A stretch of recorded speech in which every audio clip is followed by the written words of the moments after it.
திமுக காங்கிரஸ் இடையே எந்த பிரச்சனையும் இல்லை என்று தமிழக காங்கிரஸ் கமிட்டி தலைவர் செல்வ பெருந்தகை விளக்கம் அளித்துள்ளார். டெல்லியில் காங்கிரஸ் தலைவர் மல்லிகார்ஜுன கார்கேவை சந்தித்து பேசிய பின்னர் சென்னை திரும்பிய செல்வ பெருந்தகை விமான நிலையத்தில் செய்தியாளர்களை சந்தித்தார். அப்போது பேசிய அவர் திமுக காங்கிரஸ் இடையே கருத்து வேறுபாடோ இழுபறியோ இல்லை என்றும் தெரிவித்தார். முந்தைய தேர்தல் காலங்களிலும் கடைசி நேரத்திலேயே ஒப்பந்தங்கள் கையெழுத்தாகி உள்ளன என்று செல்வ பெருந்தகை தெரிவித்துள்ளார். கருணாநிதியின் நிறைவிடம் திறப்பு விழாவிற்கு வரவில்லை என்பது குறித்த கேள்விக்கு பதிலளித்த செல்வ பெருந்தகை தவிர்க்க முடியாத காரணங்களுக்காக டெல்லி செல்ல வேண்டியிருந்தது. இதுகுறித்து ஏற்கனவே முதலமைச்சர் மு.க. ஸ்டாலினிடம் தெரிவித்துவிட்டேன் என்று தெரிவித்தார்.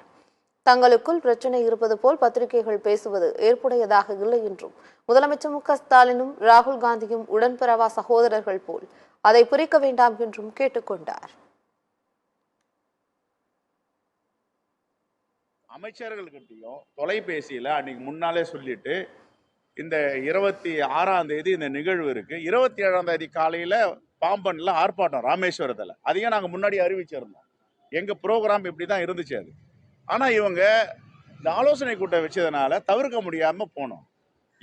நான் ஏற்கனவே பிரஸ் லிஸ்ட் பண்ணிட்டு போனேன். எங்களுடைய முன்னாள் தலைவர்கள் அண்ணன் ஈவி.கே.சா. இளங்கோவன், அண்ணன் கிருஷ்ணசாமி, அண்ணன் திருநாவுக்கரசர், அண்ணன் தங்கபாலு எல்லாம் கலந்துக்குவாங்க. எங்க சட்டமன்ற உறுப்பினர்கள்லாம் நிகழ்ச்சியில கலந்துருக்காங்க. அண்ணன் தங்கபாலு கலந்துருக்காரு, பீட்டர் அல்போன்ஸ் அண்ணன் கலந்துருக்காங்க, எல்லாம் கலந்துருக்காங்க. ஏன் நீங்க எங்க உறவுக்குள்ளே எதுவோ ஒரு பிரச்சனை வந்துருச்சு அப்படி இப்படின்லாம்? எங்க தலைவர் ராகுல் காந்தியும் மாண்புமிகு முதலமைச்சரும் ஒரு உடன்பிறவா சகோதரர்கள் மாதிரி ஒரு மீது நம்பிக்கை வைத்துட்டு இருக்காங்க. இந்த நம்பிக்கையை சீர்குலைக்க வேண்டாம். நல்ல மாதிரி போயிட்டு இருக்கு. ஒரு இழுபறியும் இல்லைங்க. 2019ஆம் ஆண்டு பாராளுமன்ற தேர்தலில் எந்த தேதியில ஒப்பந்தம் போட்டோம்?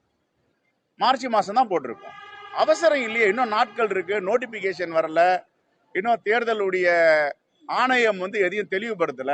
நாங்க சரியா இருக்கிறோம், சரியா போயிட்டு இருக்கோம். இப்ப தெரியும், இப்போ 1 or 2 daysல எப்ப பேசுறோம் சொல்லு. எய்ம்ஸுக்கு எத்தனை முறை நாட்டினாங்களோ, எவ்வளவு உண்மைக்கு புறம்பா செஞ்சாங்களோ, அது மாதிரி எல்லா திட்டங்களும் உண்மைக்கு புறம்பா செய்யறதா பாஜக பிரதமருடைய வேலை. ஆளை பிடிச்சி பார்ப்பாங்க, எல்லா வலையும் விரிப்பாங்க, இடி அனுப்புவாங்க, அவங்க நண்பர்கள் ஐடி அனுப்புவாங்க, சிபிஐ அனுப்புவாங்க, நம்பிக்கையோடு இருப்பாங்க வந்துருவாங்கன்னு. அது RSS கட்சியை சார்ந்தவர்கள் தான், பயம் உள்ளவர்கள்.